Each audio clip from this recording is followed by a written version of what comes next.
Sabay-sabay natin alamin ang mga kaganapan na nangyayari sa ating bansa.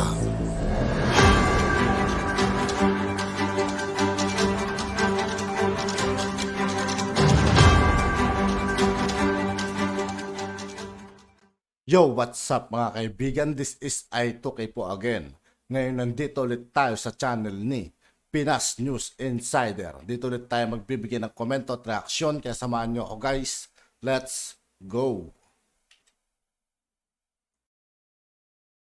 Si Pangulong Ferdinand Marcos Jr. ng imbitasyon para dumalo sa coronation ni King Charles III ng Britain sa Mayo yan na ika-6 po yan ng buwan ng Mayo. Ayon kay British Envoy Laurie Bufils, nagpadala na ang United Kingdom ng save the date notice sa punong ehekutibo para sa coronation. Sinabi pa ng British Envoy na ilang negosyante din ng Britanya ang interesado sa ating bansa kung saan nais-an niya ng United Kingdom na maging isa sa top investors ng Pilipinas. Gaganapin nga ang coronation ni King Charles III doon naman sa Westminster Abbey.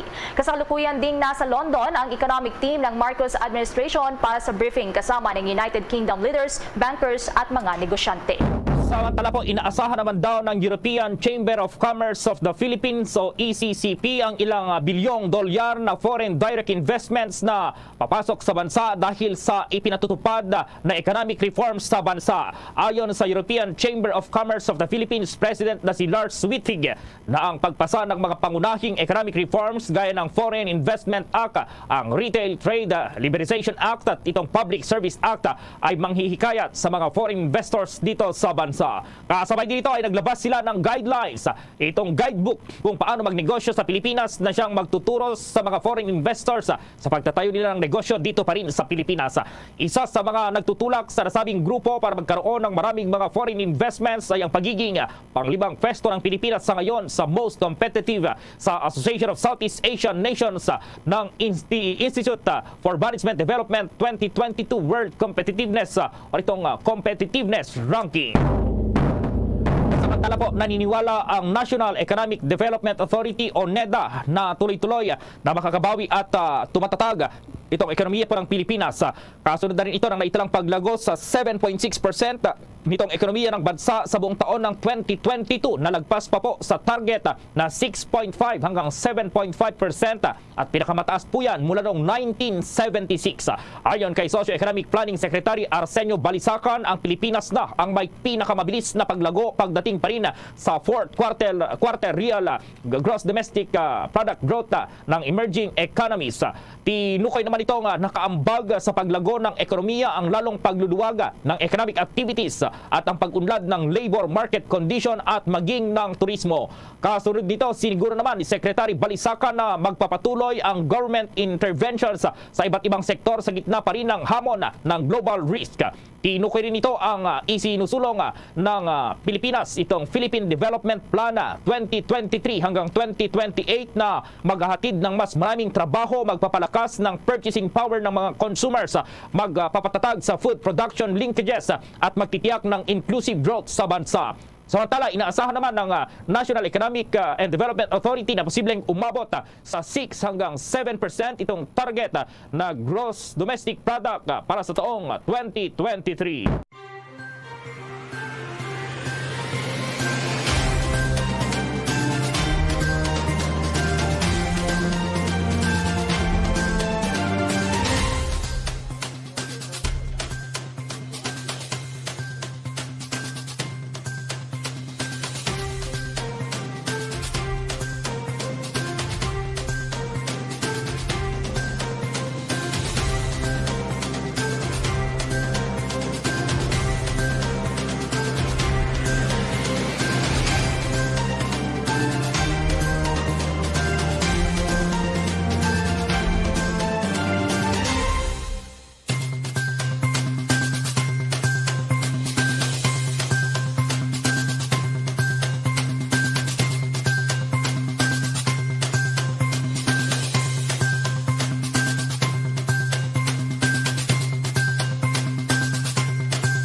afternoon, ladies and gentlemen, and thank you for your manifested interest in the Philippines. So, it's clear that the global challenges that we are facing have led to economic and trade fragmentations.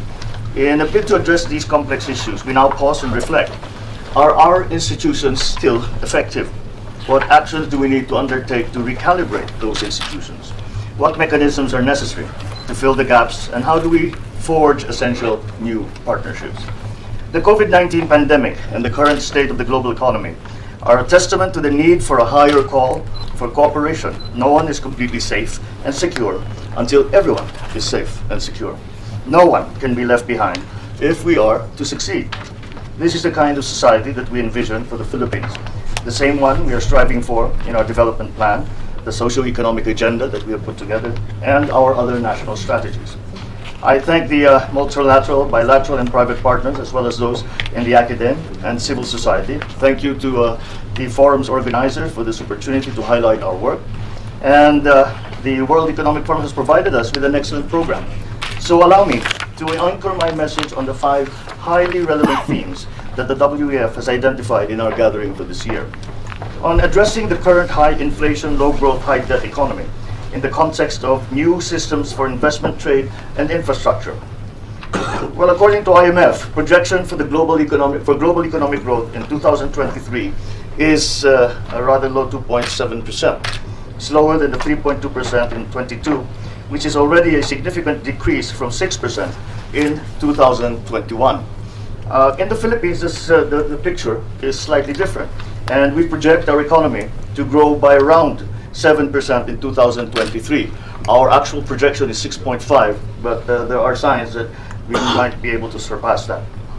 Our strong macroeconomic fundamentals, fiscal discipline, structural reforms, and liberalization of key sectors instituted over the years have enabled us to withstand the negative shocks caused by the pandemic and succeeding economic downturns and map a route towards a strong recovery.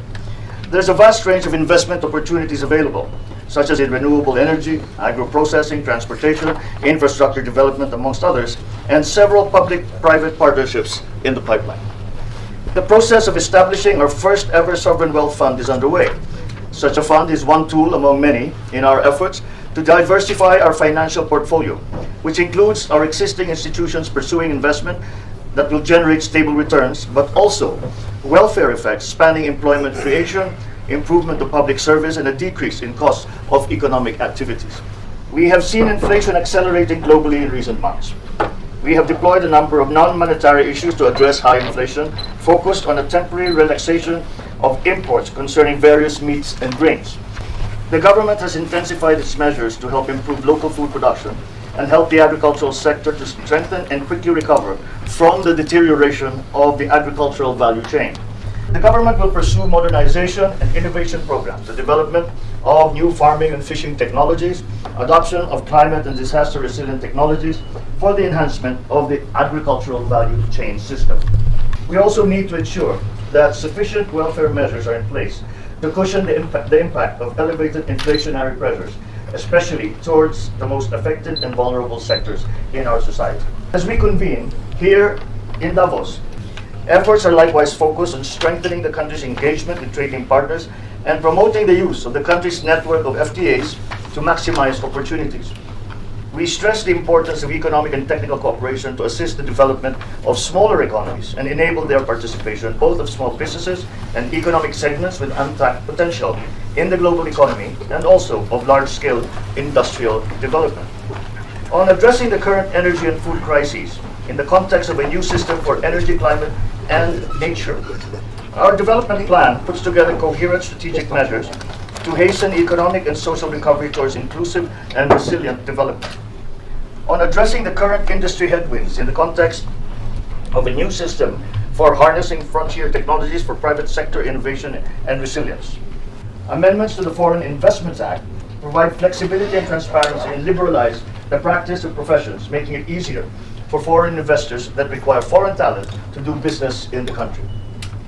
The Corporate Recovery and Tax Incentives for Enterprises Act, or CREATE Act, provided much needed relief for our micro, small, and medium enterprises, or MSMEs, through a reduction in the corporate income tax rate and ending investor uncertainty.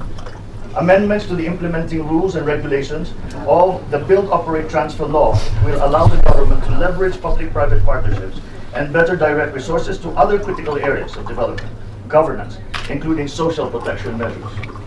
The government also recognizes the importance of digitalization as a key driver for for the long-term development and for our economic transformation to the post-pandemic global economy.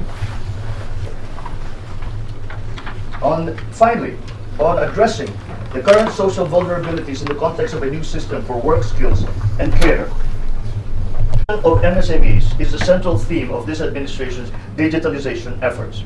We aim to empower and enable MSMEs to participate in the digital economy and thus significantly narrow the digital divide. Finally, on addressing the current social vulnerabilities in the context of a new system for work, skills, and care, given the lingering impact of the pandemic and the accelerated changes in the landscape of work, we underscore the importance of education, skills development, lifelong learning to enhance the employability of workers, strengthening government interventions and public-private partnerships to improve access to employment opportunities, improving health systems and social protection to abate and mitigate present and future risks. And I'm proud to say it's now considered as a model in the developing world, will spare the lives and livelihoods of our people.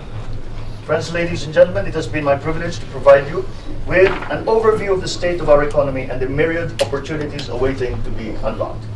If there is one thing I want you to take away from all these, it is that we have demonstrated and will continue to demonstrate our openness to work with partners and stakeholders to effect mutually beneficial relationships so as to arrive at our goal towards a resilient, inclusive, and sustainable future for the Philippines and for Filipinos. Thank you very much. Mabuhay.